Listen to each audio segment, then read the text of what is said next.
Clickbait title. A list of things that I like that you probably also like. It's a really bad title. Hello everyone, and welcome to whatever I decided to call this thing.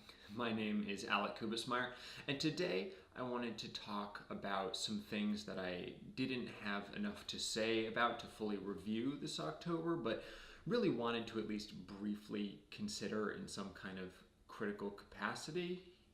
And so there's still going to be a proper review this week, but I wanted to wait until I was back in New York to finish it up, and as of the time this video is live, it hasn't happened yet. Soon though. With that out of the way, let's get to recommending. Because it's October, I made an effort to do more horror-y things, and this list reflects that. It's presented from least recommended to most, but I think all are worthwhile without reservations. And I will put the time codes of each below if you want to skip around. With that, Apostle. It's fascinating to see director Gareth Evans make a movie in English. Despite being literally that, actually Welsh, but the joke doesn't work there. He has been making films in Indonesia for years, most notably and spectacularly The Raid and its sequel, which are two of the best action movies out there. Apostle, though, is much more reminiscent of Safe Haven, his collaboration with Timo Gento in the found footage anthology sequel VHS 2. It's a great short, easily the best of the bunch, and it seems to have caught both of the filmmakers in different ways. Gento had mostly done horror and just released an action thriller starring Raid leading man Iko Uwais called The Night Comes For Us, while Evans went over to horror from action. Both were released by Netflix right around the same time, but I haven't seen Gento's yet since his last film, Killers, left a bad taste in my mouth. I'll see it, but it's not a priority. Apostle was. Like Safe Haven, it's about a cult, but unlike Safe Haven, it's not particularly scary. The horror elements are a bit inconsistent, with a few scenes trying a little too hard, while the rest not hard enough. But it has a functionally foreboding atmosphere throughout, and to my surprise, it takes a fairly restrained approach to its depiction of ultraviolence. To be sure, there's plenty of blood, but the worst of its letting takes place in the imagination, and it's well established that the imagination is the scariest place of all. Despite the change in language and genre and location, Apostle is very much a Gareth Evans movie. Stylistically, it's reminiscent of The Raid 2, cementing that as what Gareth Evans does when he has a decent budget. And even though it's not an action movie, it has a couple of action scenes befitting its director. I think every one of his movies has to have a shot where someone is grabbed and thrown at a wall where an overhead shot shows the impact. It's still cool though, so I get it. I would prefer that Evans return to straight action, but that's a selfish desire to see more Raid quality movies, and though Apostle isn't that, it is evidence that he's not a one-style pony. If he wants to keep branching out, I'm there for it. Recommended for people who find the early 1900s inherently creepy, people who aren't particularly squeamish but don't feel like testing their limits, and people who think the best parts of The Raid 2 are the ones where people aren't fighting. Halloween 2018. Speaking of not particularly scary horror movies, the new Halloween. But what it lacks in actual fear, it makes up for in sheer brutality. The original Halloween is intense, but its body count is pretty low, and the actual violence lo-fi. And while Myers, as per usual, credited as the Shape, displays some of that inhuman patience that Sam Loomis 40 years ago warned others about, he spends far less time hanging around in the shadows and much more time murdering people. I was shocked at the number of people who are killed in this film, as well as the brutality with which it is done. Sight unseen, I would guess this shares more in common with Rob Zombie's entrance than with Carpenter's, but critically, it matches Carpenter's disinterest in explaining or motivating its iconic antagonist. Only in a brief moment where he walks by a crying baby instead of, I guess, stabbing it to death does he embody anything other than pure evil. But I don't even read that moment as humanity. It felt like the not so invisible hand of the filmmaker ratcheting up some tension and then backing down because baby killing isn't fun, and slasher movies are supposed to be fun. And at times it really is that, though the tone is a little out of whack. At times it threatens to be a study of Laurie Strode's PTSD, but it never really commits to that.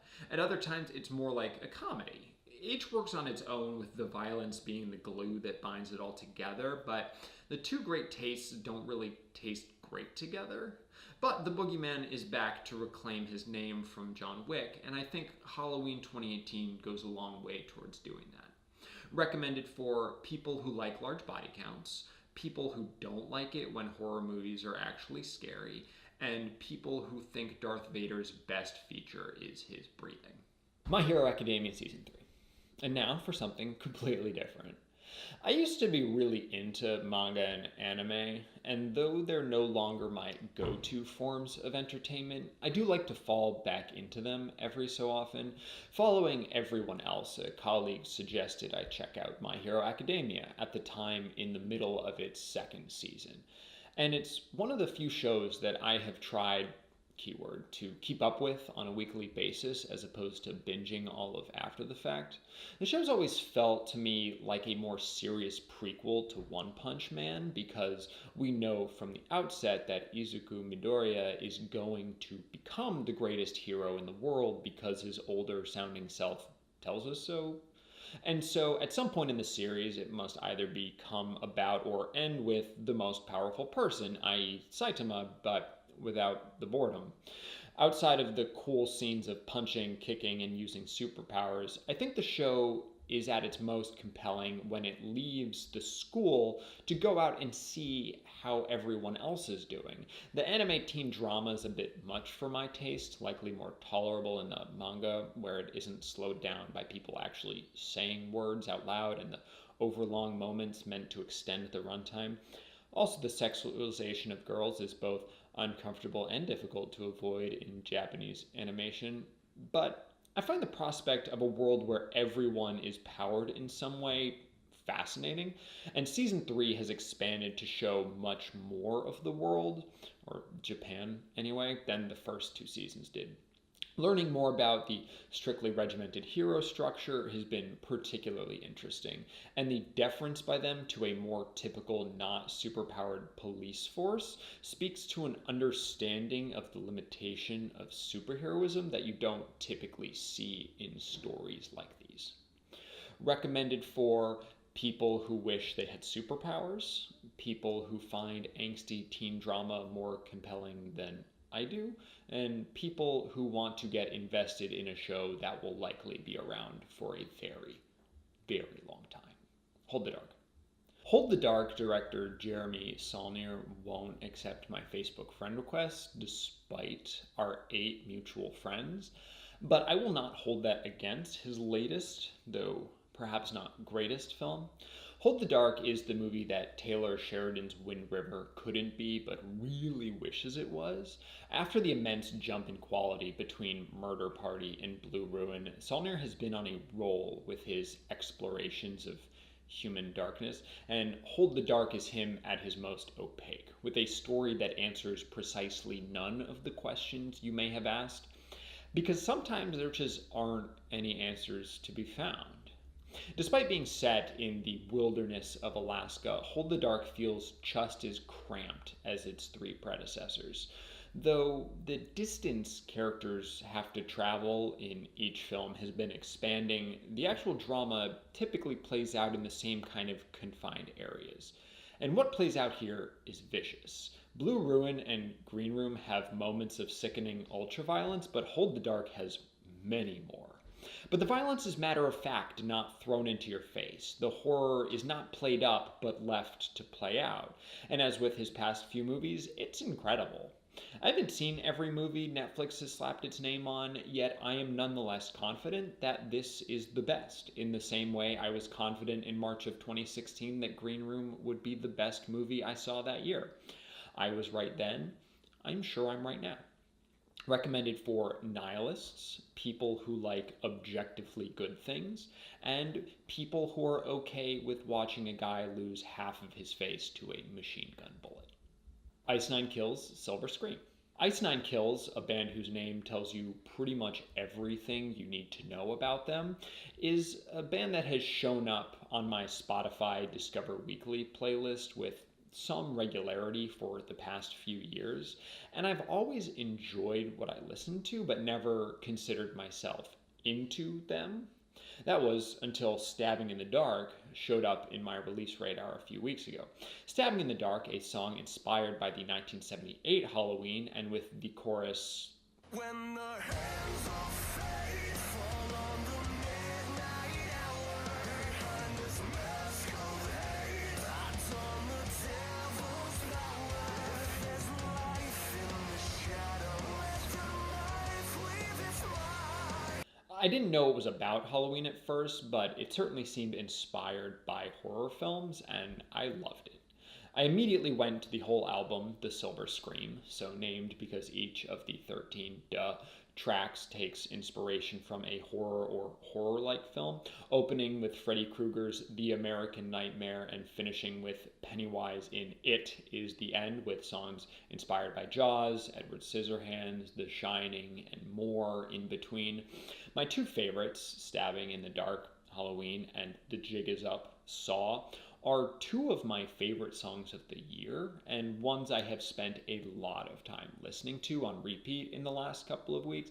I would say that in terms of overall musical intake, I've spent more time listening to those two songs than not. And I feel great about that fact. Their last album, Every Trick in the Book, has tracks based on horror novels, which is also quite fun. But the inspirations aren't some gimmick to hide a lack of musical talent or creativity. The intensity of the tracks that gets the blood pumping and the desire to kick someone in the face in a mosh pit is all them. Frontman Spencer Charnas has a fantastic voice, whether he's singing or screaming, both of which are on full display on every track save one, where the Edward Scissorhands inspired "The World in My Hands" is clean throughout. The musicians behind him are all impressive as well, which makes the entire album a joy to listen to. Only the fourth track, Savages, Texas Chainsaw Massacre, is one I skip through on most full listens. It's fine, but the rest of it is just so universally great that I feel compelled to get past it.